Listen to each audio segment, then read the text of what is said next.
Hai semuanya, perkenalkan nama saya Wahyu Wulansari dari kelas Biologi A, PPG Prajabatan Gelombang 2. Nah, dalam kesempatan ini perkenankan saya untuk menjelaskan sedikit pengalaman dan hasil refleksi dari apa yang sudah saya lakukan di mata kuliah PPL 1 kemarin.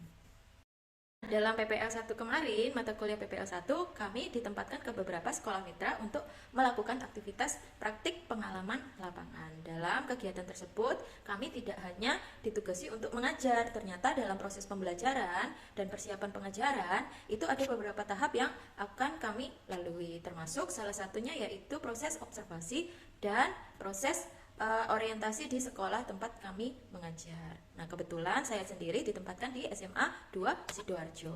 Nah, dari refleksi pengalaman yang saya dapatkan lalu, ternyata proses orientasi dan observasi ini memang cukup berpengaruh dalam bagaimana kami menyikapi kondisi dan lingkungan sekolah tempat kami akan mengajar, serta mengimplementasikannya karakteristik-karakteristik yang telah kami temui tadi ke dalam rancangan pengajaran. Nah, kemudian dalam kegiatan PPL 2 ini, PPL 1 kemarin dibagi dalam beberapa siklus. Yang pertama, kami di dalam siklus yang awal kami mengikuti guru pamong untuk duduk dan mengamati proses pembelajaran di kelas. Jadi yang pertama adalah kami mengikuti pembelajaran di kelas. Kemudian di siklus-siklus berikutnya, itu ada 3 siklus, kami melakukan praktek pengajaran terbimbing. Dalam siklus praktek pengajaran terbimbing ini yang terbagi jadi 3 siklus, kami sebagai mahasiswa PPL sekaligus calon guru itu sudah bertugas untuk merancang pembelajaran, termasuk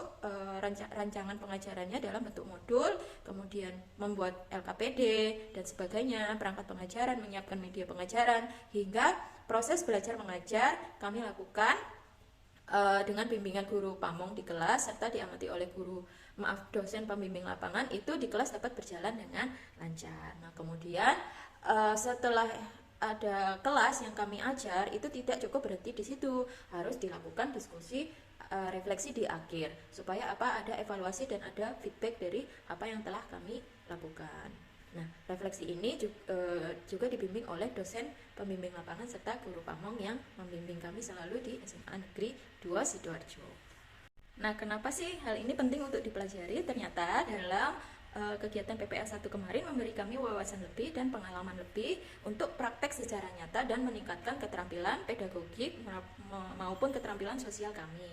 Yang dimaksud keterampilan pedagogik antara lain bagaimana kami menyusun rancangan pembelajaran hingga mengimplementasikannya di kelas, serta melakukan manajemen pembelajaran di kelas. Kemudian yang dimaksud keterampilan sosial antara lain bagaimana kami berinteraksi selain dengan siswa juga dengan guru dan rekan kerja di sekolah mitra, terutama bagaimana kami bekerja sama dengan erat dengan guru pamong serta DPL untuk melakukan atau merancang pembelajaran yang efektif bagi siswa. Nah, bagaimana saya mempelajari topik yang ada pada mata kuliah tersebut, kami terutama adalah dibimbing secara intens oleh guru pamong dan dosen pembimbing lapangan. Nah, koordinasi ini juga terkait teknis pelaksanaannya, praktik pembelajaran terbimbing. Selain itu juga kesulitan dan hambatan yang kami temui itu bisa dicari solusi bersama. Selain itu juga ada rekan PPL lain yang juga tentunya saling bahu-membahu dan membantu agar pelaksanaan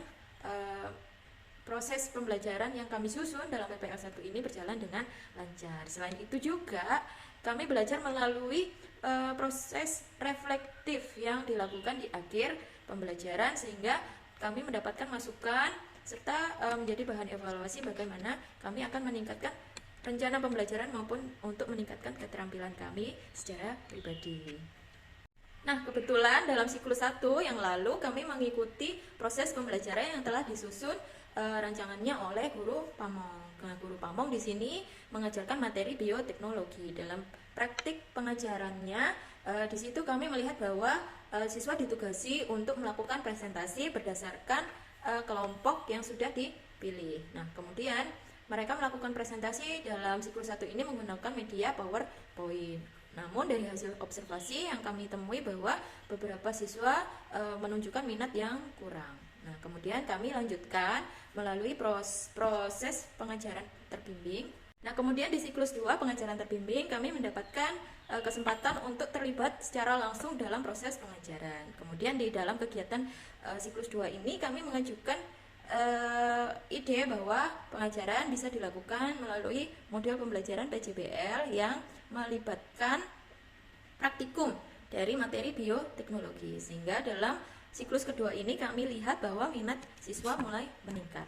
Dan pada siklus yang kedua ini siswa kemudian ditugasi untuk melakukan proses dokumentasi dan editing video tutorial atas produk yang mereka buat dalam praktikum. Dan juga mereka melakukan riset sendiri nih. Jadi minat siswa memang mulai nampak terlihat di sini bagaimana mereka diberikan tanggung jawab penuh atas proyek yang akan mereka kerjakan, dan mereka cukup antusias dalam melakukan tugas yang diberikan. Nah, kemudian dalam siklus 3, jika dalam siklus 1 kemarin siswa diminta untuk presentasi melalui PowerPoint, media PowerPoint, dalam siklus 3 ini mereka diminta untuk menampilkan hasil tugas video tutorial yang sudah mereka buat ketika praktikum kemarin. Nah, ternyata di sini ada beda dan ada peningkatan. Kemudian kegiatan ini juga menjadi dasar dari penelitian tindakan kelas yang akan kami susun di PPL 2. Nah, bukti-bukti pembelajaran yang telah kami susun selama PPL 1 kemarin antara lain ada hasil observasi, termasuk diantaranya adalah perangkat pembelajaran, modul ajar, bahan ajar, LKPD yang kami lakukan, serta tes formatif, tes sumatif, kemudian ada refleksi, rencana tindak lanjut, serta dokumentasi. Nah, saya tampilkan ya ada Google Drive dari artefak pembelajaran yang kami lakukan selama PPL di SMA 2 Sidoarjo.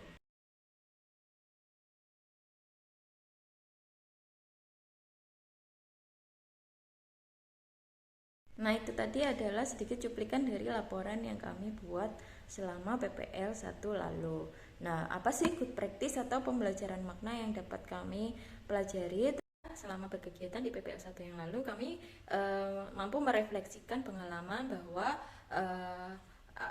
melaksanakan asesmen diagnostik kognitif maupun non-kognitif ini memang penting dilakukan agar pengajar dapat lebih memahami karakteristik siswa dan dapat merancang model atau rancangan pembelajaran yang sesuai. Kemudian juga dalam hasil refleksi yang lalu, kami dapat menentukan model pengajaran yang efektif untuk meningkatkan minat belajar siswa. Yang ketiga, bahwa ternyata kegiatan praktikum serta model pembelajaran PJBL atau Project Based Learning ini dapat meningkatkan minat belajar siswa dan membantu mereka mengkonstruksikan pemahaman terkait materi bioteknologi. Kemudian penting bahwa dilakukan refleksi di setiap akhir pembelajaran di kelas agar ada evaluasi dan perbaikan di pengajaran berikutnya. Demikian presentasi saya mengenai hasil refleksi mata kuliah PPL 1 di semester 1 yang lalu. Untuk kurang dan lebihnya saya memohonkan maaf. Terima kasih atas perhatian yang diberikan. Sampai jumpa.